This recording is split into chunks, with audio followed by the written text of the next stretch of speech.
breaking news in a major escalation of the crisis in the Middle East. The major escalation in the Middle East.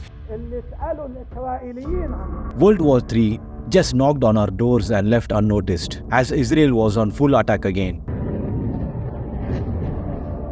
And this time, the attack was not from Hamas or Hezbollah, but by one of the powers of Middle East, Iran. On April 13, 2024, more than 200 drones carrying missiles came in firing directly into Israel's airspace. And later, Iran claimed responsibilities for the missile attack. The message from Iran was very clear and loud, as this attack was not just an eye-opener, but indeed a full-blown assault intended for mass destruction, as more than 99% of missiles from Iran were stopped and intercepted by Israel's advanced Iron Dome and Arrow 3 defense system. In this video, we will see what caused the attack and what could be the possible outcome of this attack. He pledged, quote, "There will be no Israel." Let's first try to understand why Iran attacked Israel. On 1st of April, Israel carried out an airstrike against a consul building next to Iranian embassy in the Syrian capital of Damascus. This strike was so on target, resulted in killing of 7 Iranian militant advisors, including a top commander from Iran's allied Quds force.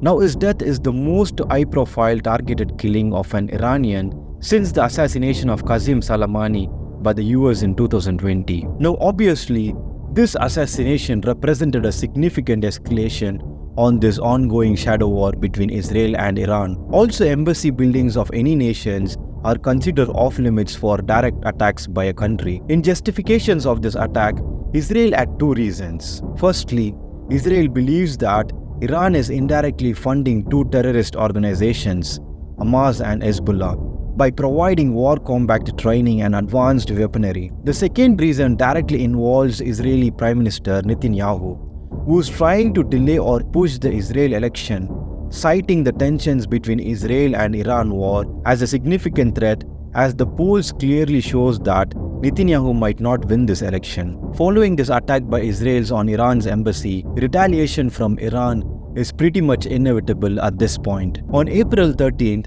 the world witnessed a full-fledged air-drone missile attack carried out from the Iranian border, targeting Israeli's territories. As per the news articles, the drones from Iran takes approximately 6 hours to reach Israeli's airspace. This gave enough time for Israelis to prepare for the attack. Also, for the element of surprise, the drones were shot down by US warships, Israeli's Iron Dome, as well as Saudi and Jordanian forces joined in destroying these missiles. As only a handful of missiles got through and landed in Israel, they caused in fact no casualties and minimal land damages. The cooperation of Jordan and Saudi Arabia in joining to defend against this attack was remarkable, as it clearly shows that both countries are not happy with Iran having anything to do with Hamas in Gaza. Since every country is now aware of all the damages caused, let's understand what Iran actually targeted in Israel and whether is there any message behind the attack. As it appeared, Iran systematically targeted 2 areas. One is the Nevatim air base, as this is the place where Iran believes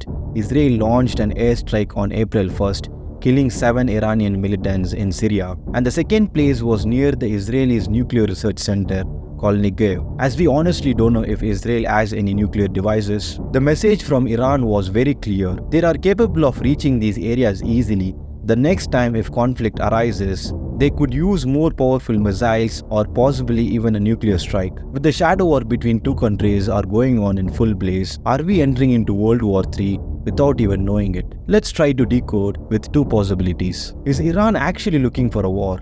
And with this attack on April 13th, are they trying to escalate this scenario into something big? If this is true, then I think it's time for us to get into our bunkers. However, the second way of reading this attack, as explained by world-leading war experts, is that Iran does not want war.